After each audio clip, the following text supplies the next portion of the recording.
নমস্কার, আপনারা দেখছেন খবরের বিবর্তন।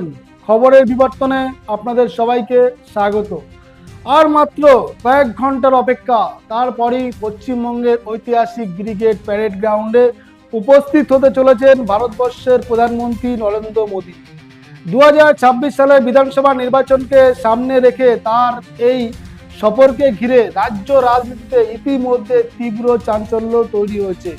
রাজ্যের সাধারণ মানুষ থেকে রাজনীতির মহল সবার নজর এখন ব্রিগেডের দিকেই। রাজ্যবাসীকে উদ্দেশ্য করে প্রধানমন্ত্রী কি বার্তা দেন তা জানার জন্য অধীর আগ্রহে অপেক্ষা করছেন সকলে।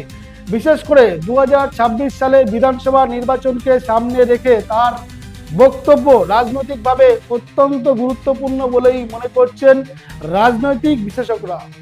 এদিকে প্রধানমন্ত্রীর এই সভাকে কেন্দ্র করে রাজ্য জুড়ে শুরু হয়েছে পরিবর্তন যাত্রা।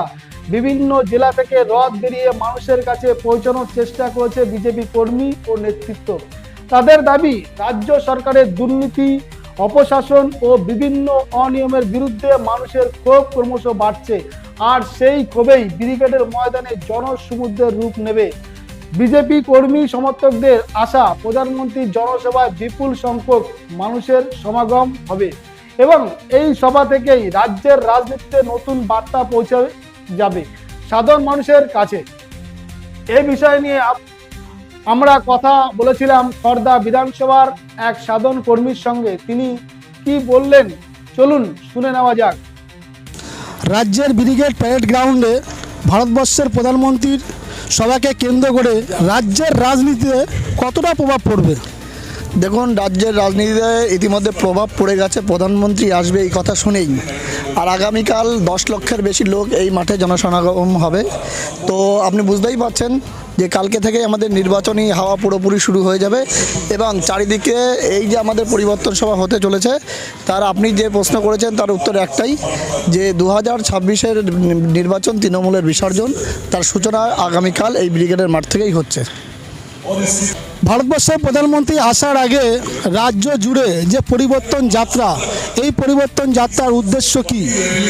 দেখুন, এই পরিবর্তন যাত্রার উদ্দেশ্য মানুষের মধ্যে ছড়িয়ে দেওয়ার একটাই বার্তা, যে সরকার চলছে, এই সরকারের যে দুর্নীতি, এই সরকারের যে চুরি অপশাসন, তার বিরুদ্ধে বিভিন্ন জায়গায় আমরা পথসভা করেছি এই পরিবর্তন যাত্রার মাধ্যমে।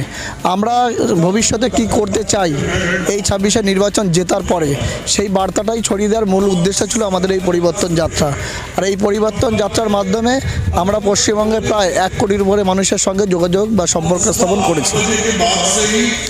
রাজ্যের এই পরিবর্তন যাত্রা দিয়ে সাধারণ মানুষের উদ্দেশ্যে কি বার্তা?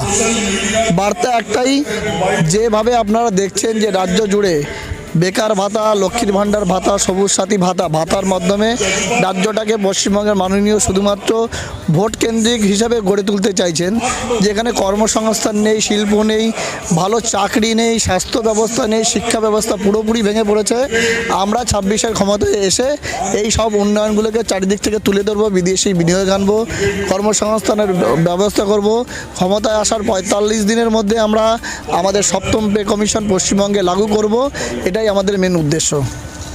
আপনার নাম? আমার নাম তন্ময় বর, আমি খড়দা বিধানসভা থেকে এসেছি। খড়দা বিধানসভার সামান্য একজন কর্মী আমি। আপনাদের শোনালাম কিছু গুরুত্বপূর্ণ প্রশ্নের উত্তর। আজ এ পর্যন্ত। ভালো থাকবেন, সুস্থ থাকবেন। নমস্কার।